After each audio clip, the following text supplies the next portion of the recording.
Today on the show, we have Matias Figliozzi.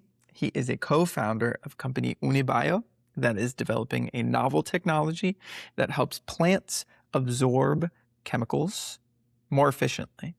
Now, if you're somebody that does not like the idea of chemicals on your food at all, I'm with you. However, the reality of the situation is that globally, even with the introduction of organic products and things like this, as Matias talks about, a significant portion of the world's food is still mass-produced by huge companies and big farms that rely on these types of chemicals to continue producing the food. So the objective for UniBaio is to infuse with these chemicals, make the uptake of these chemicals more efficient so that the farmers can use less. As he talks about, the application of this technology not only took them a long time to figure out, but it is very promising as far as the adoption of more sustainable practices in mass farming while we figure out, the organic side of things. So very good conversation, very inspiring for me. I know it will be for you as well. Thank you as always to our sponsors, Clean Tech Growth Lab. If you're looking to grow in clean tech, they are the people to do it with. And the producers of this podcast, Crazy and Friends. And with that, I give you Matias. Oh, welcome to another episode of The Grove. Shout out to our sponsors, mentioned just before this, but without them, it would not be possible to interview awesome people doing awesome things like Matias. Welcome. Thank you, Blake. It's my pleasure. Thank you for having me. This is awesome. I think your technology is exciting. I think what we just talked about, how you guys are going to market is exciting. So before we get into any of that, if you could give a brief introduction of yourself and what you're building. Great. So you will notice that I have an accent. So I am originally from Argentina, living now in New York State, in Ithaca. I am an economist by training. I came from a family of artists, fifth generation of actresses and actors. Oh. So I am like the black sheep of the family because I decided not to be an artist. So I don't come from agricultural background or a science background, even though I'm working with biotech, nanotech, and agriculture, because I have 4 amazing female scientists as co-founders who have been studying plants for decades.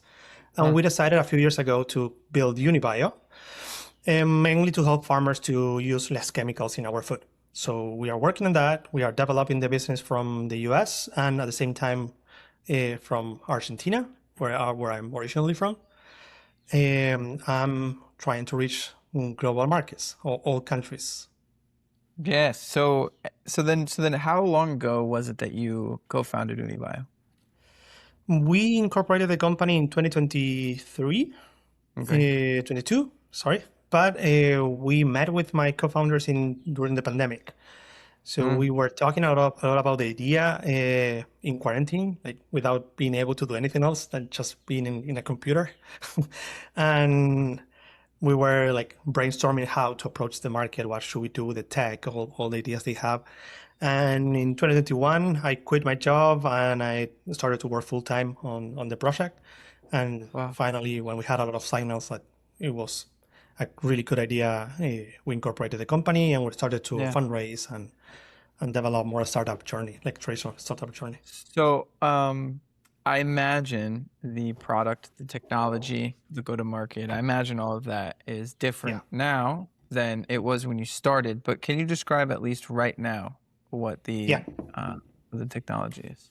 Yes. So we have something, so it's an additive that the farmers can use to mix with the pesticides they normally use, the medicine or nutrients they use to feed the crops, our food. And this additive that is made from upcycled shrimp waste, so like crustacean shells, makes the plant uptake more so we can use less. So at the end, this additive is an optimizer. We are the efficiency layer of the crop protection products. And when you mix this powder, like adding sugar to a coffee, you get better results, better crop protection, and more importantly, we give the plant an active role to activate the natural defense system. At the same time, we are using the artificial defense system. And this creates a lot of synergies that make the plant grow more so the farmers can experience more yield. So it's, to summarize it, it's an additive that gives the farmer more yield and less disease using less of the chemicals they normally use. Oh, how, I guess putting it that way, how hasn't something like this been developed or brought to market before? Well, there is different approaches to the same problem. So what we're doing is optimizing the crop protection industry. The normal approach in the past 20 years was trying to develop a replacement for the chemicals. So everyone knows, or we don't need to explain too much, that having a lot of chemicals in our food is something bad. Mm-hmm.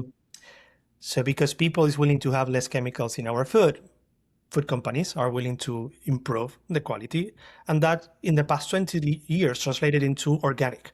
And a lot of organic product came to the market.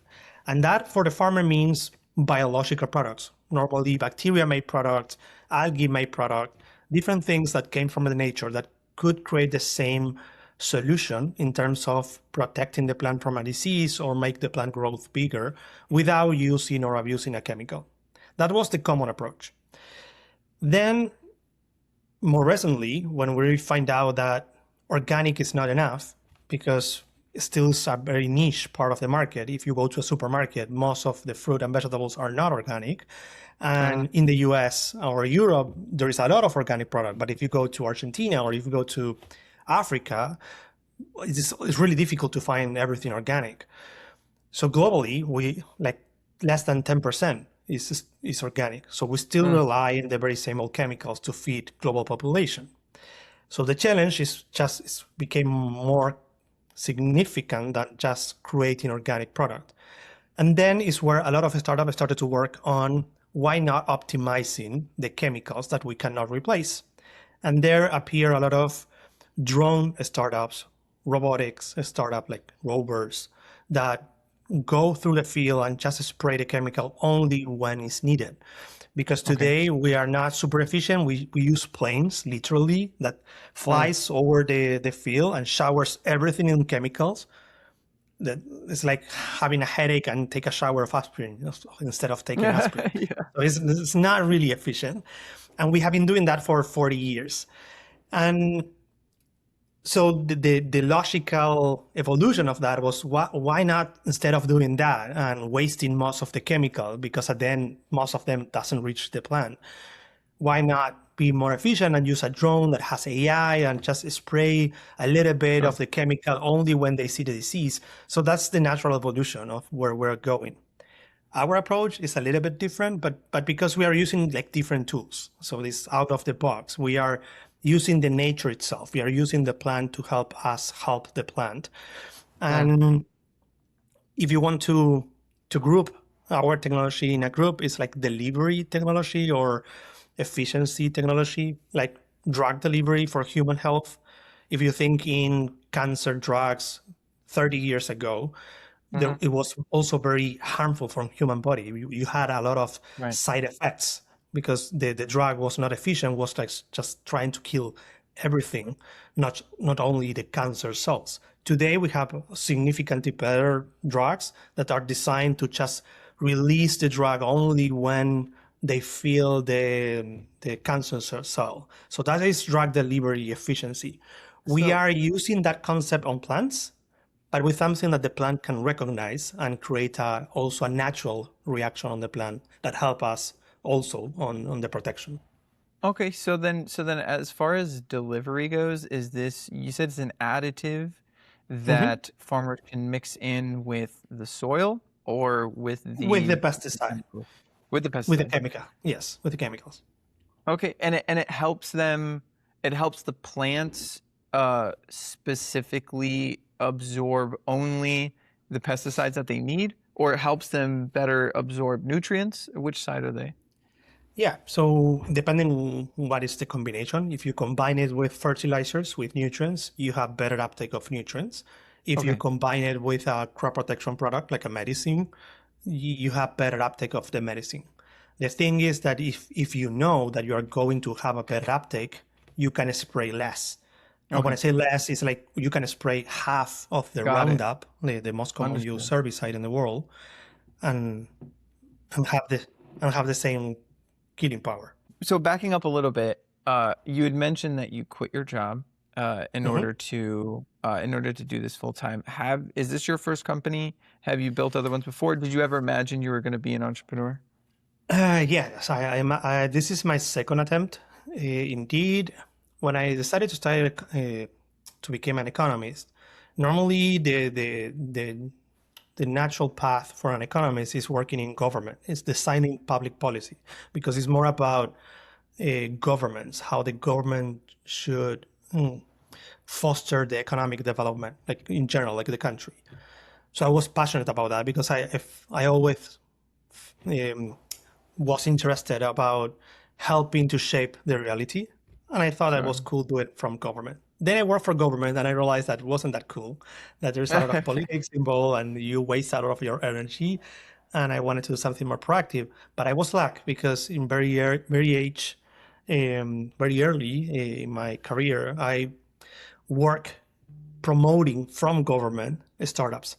So I fell in love with the startup ecosystem and mindset from the government side. So at that time, I quit my job in the government. I built my first startup.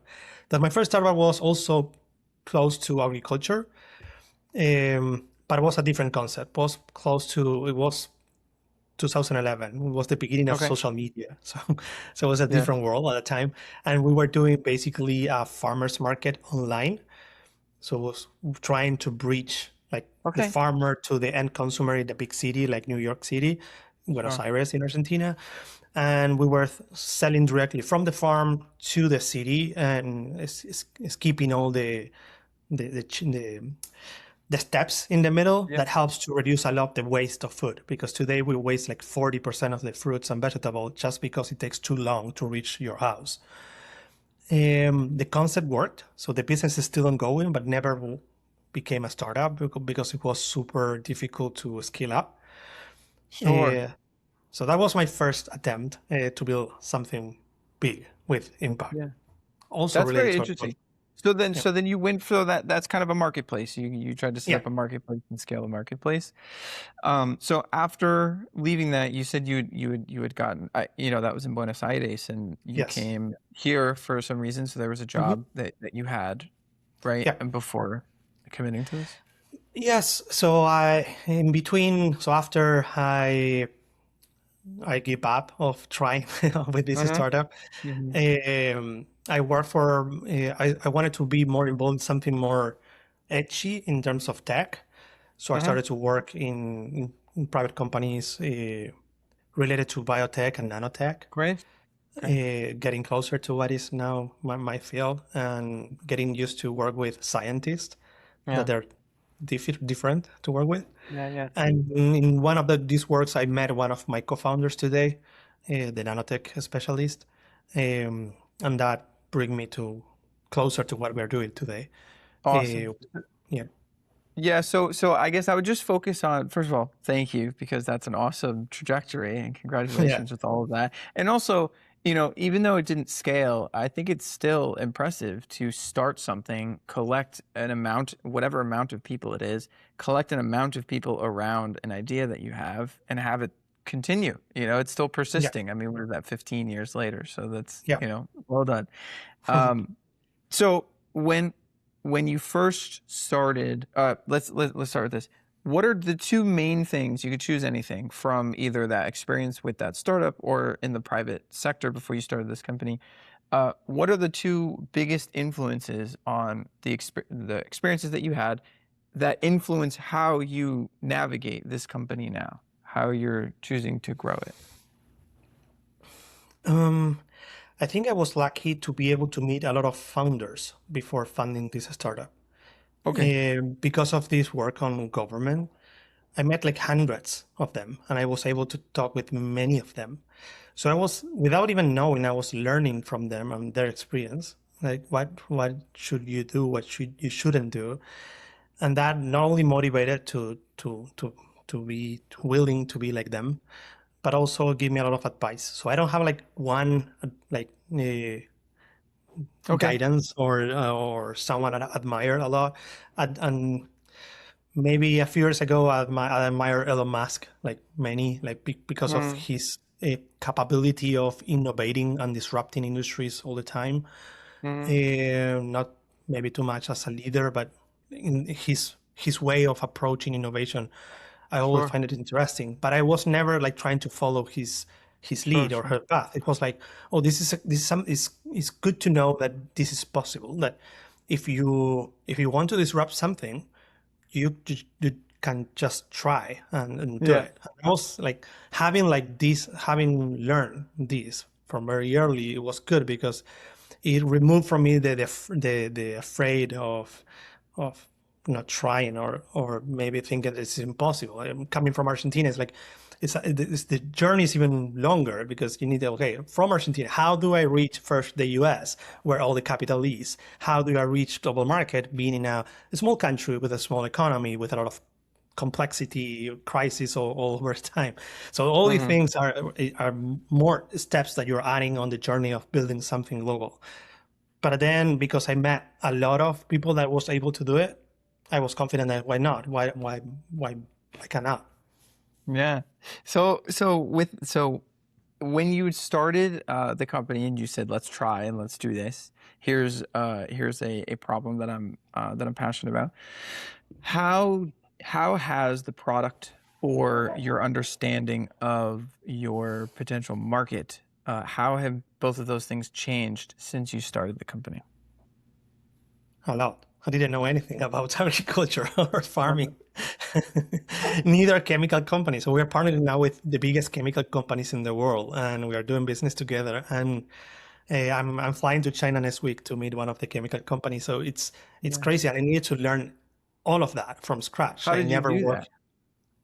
just asking questions, being curious, like feeling like you're a child again, and you don't know nothing, and you need to ask everything. So you're asking like Uh-huh. why, and why this, and why this. So I was a pain in the ass to my co-founders, like why did you do this and this not other thing? And so I was learning first about the biotech and nanotech we are using. When I finished learning that, or finished, I kind of get like the overall idea was, well, I need to understand if this is useful for the industry, because scientists not necessarily study how to solve a problem. They study how to Sure. develop new knowledge. So this is not the Absolutely. same. So I had a lot of cool new knowledge, but I need to find out how this knowledge was going to be useful for an actual problem of the industry. And I didn't know anything about the industry because I am not an agricultural producer and I am not a chemical manufacturer, Hmm. neither work in both fields before. But I was asking questions. So I was asking meetings with our farmers, of course, at the beginning, then with supermarkets to understand the next step of the value chain, then food companies, then chemical companies, local chemical companies, global chemical companies, multinationals, and even government, like NGOs. What is the third sector is thinking? Every who is involved in some way in this industry because they're worried because we are abusing chemicals, or because they create policies about it, or because they are using it to produce food, or sell the food, or produce the chemical the farmers use. I was asking questions to all of them to make sense, like why the industry is working in the way it's working and why they are not using what we have developed. So it was So mainly as why many times how did you find these people? asking. Like, was it No, was it no, but asking your network or no. was it like asking like cold outreach, you Yeah, know? yeah. So it was super useful from the very beginning on this journey, startup journey, participated on acceleration program or incubation Okay. programs. So the first one was one in Chile. So when we decided to do this business, we applied to a startup Chile, that is a government program to support international startup willing to go to Chile. Hmm. And we applied because it was for free, equity free, and was good market to test ideas, and we were accepted. So I spent four months in Chile. But the good thing of that was not only that I have the excuse to be focused on something for 4 months full time, but also that they give us their network. And because it's government, they have access like to everyone, or at least Wow, okay. they can ask for an introduction. Like they can do like the warm introduction. So maybe they Right. don't know everyone, but if you receive an email from the government telling, could you give a 30-minute talk to this Yeah. startup that we brought from Argentina or abroad to Yeah. Chile to explore the Chilean market? Normally, the companies or farmers said, yes, of course. If the government is asking me this, why not? Should be something relevant. Uh, so that was super helpful because during 4 months, I was asking these why questions to many, many relevant persons, people. And then I started to relate, okay, maybe this is a global problem. And so then I started to ask, like, I always end the meeting like, do you know someone else I should ask the same questions?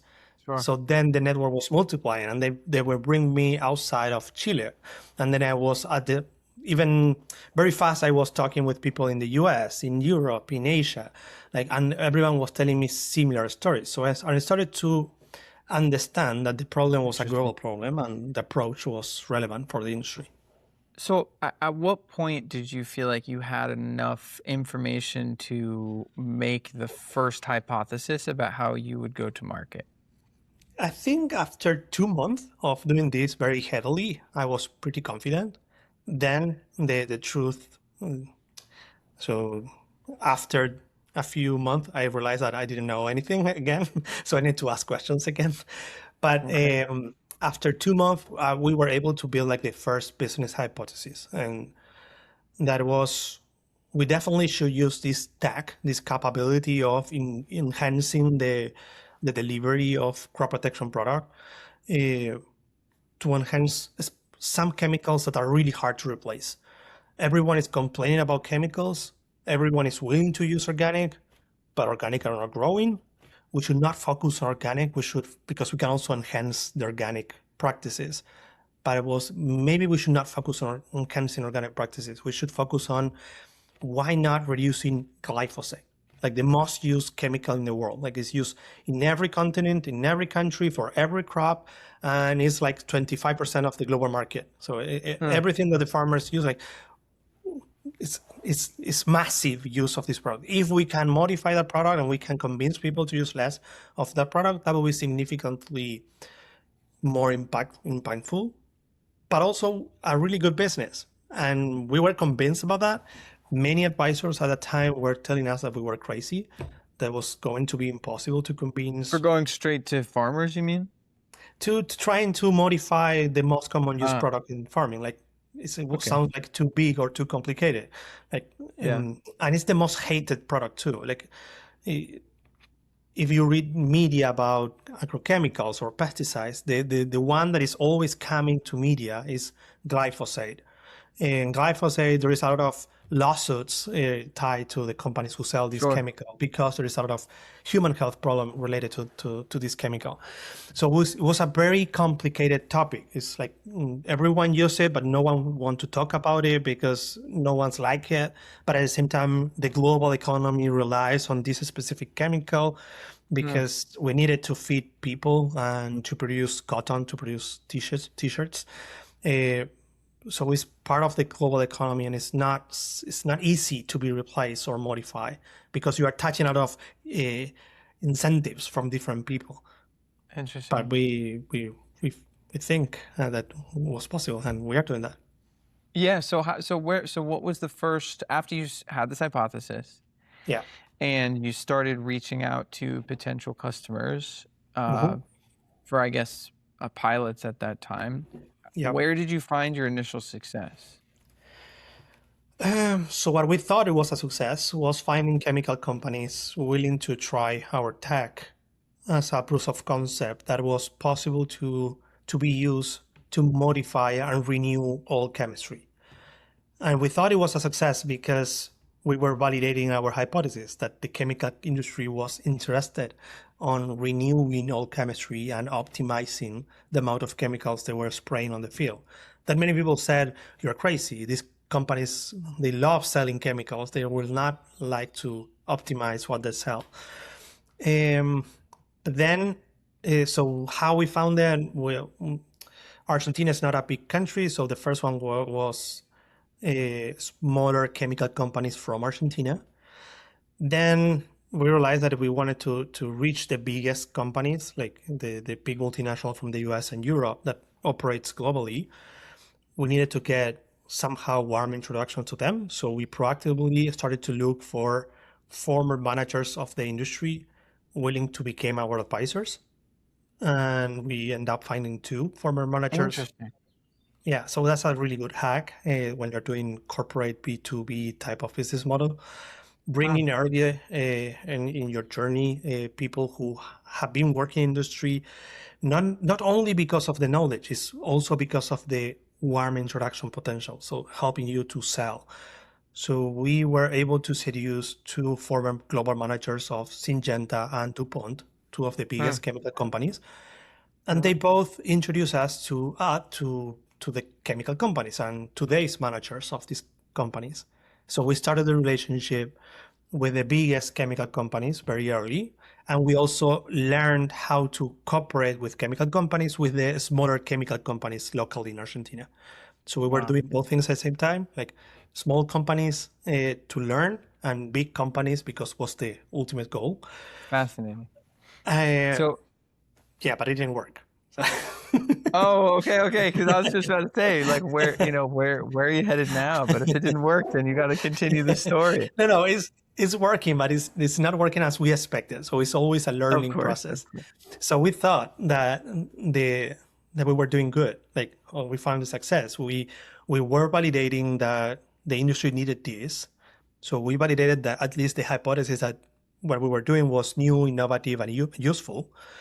And but we was never able to close a commercial deal. We were stuck on an infinite loop of R&D. Like it Sure. felt always like they were playing around with our tech. Of They course. weren't actually taken seriously. Well, just a quick Please. question. Were these paid or were these free pilots? Some of them pay, some of them free. So at the beginning they were Okay. free. Then we started to charge them, especially to separate the ones who were playing around with the one who Right. was serious. So Right. that's also a really good advice. Charge about for everything because it's the best way to reveal the real incentives of people or willingness to do things, more Yeah. like an economist mindset. Yeah. Eh, So where did you go then? Where are we now? How did you navigate that? so very recently, like 18 months ago, we realized that that wasn't working, at least not evolving as fast as we needed because we are a startup. So we need to show progress to our investors. And we pivot in terms of our go to market. And we decided to make a tweak on the technology and develop a little Mhm. bit better the tech and create a product that the farmers can actually buy directly from us. And the goal was, and still is, mainly to prove value proposition and willingness to pay and value creation to the chemical companies. If they were not taking us seriously for some reason, maybe they can take us more serious if they start to see that they are missing a business and not just missing a tech opportunity. So we decided to not abandon the chemical companies, but to split the efforts in two. And we started to talk again with farmers and with all the evidence that we had that we knew that it works with specific crops and specific chemicals. That was a good idea and we could create a lot of value for farmers for some uses.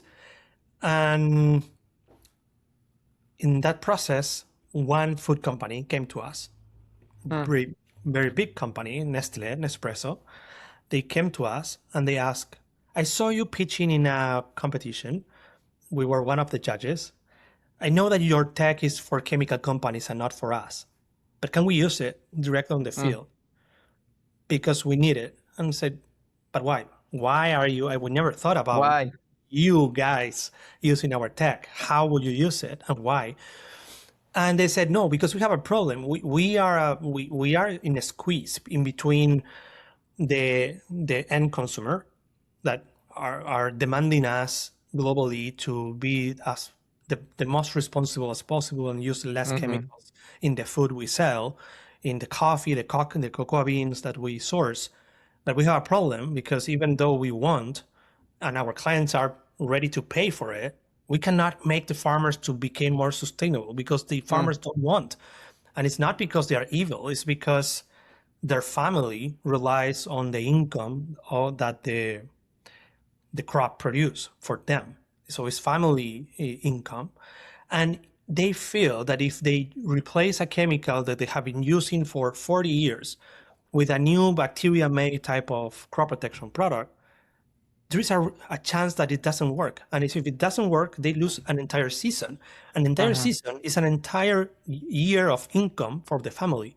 There is no way they will risk an entire year of income for the family to try something that maybe is more sustainable and works as good as the chemical. Wow. So they are facing this problem that they cannot convince the supply chain to replace chemicals or not abuse the chemicals. And they do quality control, so they know that they are abusing the chemicals. So the question was legit. It's like, how can we use yours to optimize what they're doing? Because maybe the solution is not asking them to replace, is use the same as they have been using, but less. And that is good for us. At least it's better than what we're doing now, that we're stuck. Wow. So that Very brought a new interesting. idea. Oh, that's super cool. That's maybe our way to approach the market. So we started to then ask introduction again, using our network, using our acceleration programs. And can you introduce me to more food companies?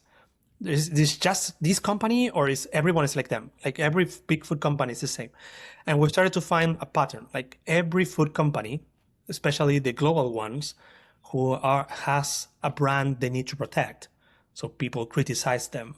And they also source globally from many, many small farmers around the world.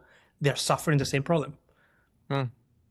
So then we focus our go-to-market on that. And we have now our first two early adopters, food companies, that just finished the first season, year season of growing food using our tech. They're happy using them. So we are in I think, the most exciting part of the business, because Wow. we are making farmers happy. We are making the food companies, our client, happy. And we Yeah. are also proving the chemical companies that we were right, that we can do business with this tech. Wow. Well done, Matias. That is a good that's a good story. That's Yeah. I'm happy that it's working out. And Yeah. as far as so the based on that, I mean that's a really cool place to, Yeah. I felt like the story was like this and then we're just, It's a roller coaster, like in the real life. Being a startup, right, right, right. building a startup is a roller coaster. You never know. You're down, you're up. Never What is as fun. right, right, right. What is your, as far as growth, as far as go to market now that you're in this Yep. place, what is the biggest hurdle that you're facing and how is it also an opportunity? No, regulatory is it's a difficult challenge. Interesting. Something that is not obvious because not everyone think about this, but because what we are spraying on the field is something that ends up in our food, that must be reviewed by someone in the government, or should be at least. So because it ends up in our food. So what you need to do is not super complicated, but we need to mandatory to present the toxicity studies about our technology to prove that we are not going to harm human health because of spraying this on the field. And the problem with that is that you need to synchronize a lot the bureaucracy that you cannot control, the timing of the bureaucracy, with the timing of the go-to-market. That pitifully, we have only one season per year because plants grow only one time a year, that is spring, summer. So if we lose that window of opportunity of selling, we need to wait a year. Yeah. So that is the most difficult thing. And we already lost this year of selling in the US because the EPA approval was delayed. And there's a lot of problems in the US at this moment. There's budget cut, and that is affecting Yeah, of the course. the government capacity of reviewing this information. So it took more time than we expected. So we lose the season. So we will lose an entire year of sales because of that. Yeah. Managing that expectation and making that work with the cash flow, investment, and everything, like production, forecast, is a little bit chaotic because it's out of our control. So we can't assume how long it's going to take, but then you never know.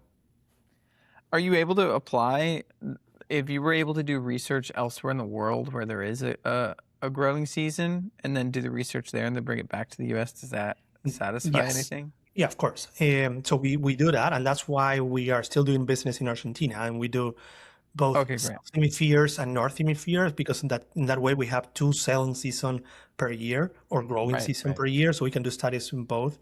So when we are not doing studies in Argentina, we're doing studies in the US and the other way around, and that helps us a lot to accelerate. But then when you want to sell to farmers, apple growers here in the US, in New York, you need to have the product approved. If not, they Yeah. cannot buy from you. It's not legal to Wow. sell it, and you cannot do it. Very good. But with all of this with all this work to be done and all the work that you have done, I mean, ending Yeah. up in this place, I'm curious, what inspires you? Um, hmm. So it motivates me a lot, building something that is relevant. And it's not only because it feels important to have food security, so to have real food and less with less chemicals as possible, but also to feed everyone in the world. So I think that is, if I can help with that, is a really significant problem to help with. Hmm. So that is something that I'm proud of it. So it's not like it's necessarily my dream of my like all my life I dreamed to work with this. It's just I'm proud of being part of this. What personally motivates me is that our journey, that is not linear journey as you have learned, Yeah. I think is going to motivate others to follow our path. And we always need to, as humanity, we always need to keep improving and innovating.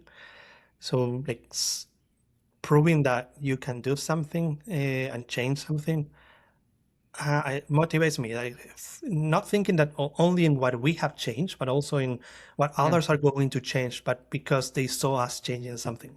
In the same way that being able to see other entrepreneurs, founders developing their own ideas, motivated me to be willing to be like them. Feeling the same thing, like now I have the responsibility or the lucky to be hopefully Yeah. motivating others to do the same. So I think I'm for I'm me inspired. that's good. Okay, good. This Okay, story is good. inspiring to me, so you're already doing your job. If anyone else was inspired or encouraged to follow along or get in touch, what's the best way to do that? They can find me on LinkedIn. I am the only one with my name. I have a Spanish name, and that is common only in Argentina, and a surname that is Italian, that is very infrequent even in Italy. Sure. So Matias Figliozzi. Hopefully, you can write it down so they can spell it correctly because It'll be in the yeah, description. People can yeah, just copy and paste. How about that? yeah. That will be the best. Awesome. Well, thank you so much. I'm excited for where you guys are going, and I look forward to our second episode in a few months after you guys, Yeah, have sure. grown a little bit more. Count on All right, me. Matthias. Thank you, Blake. Thank Thank you.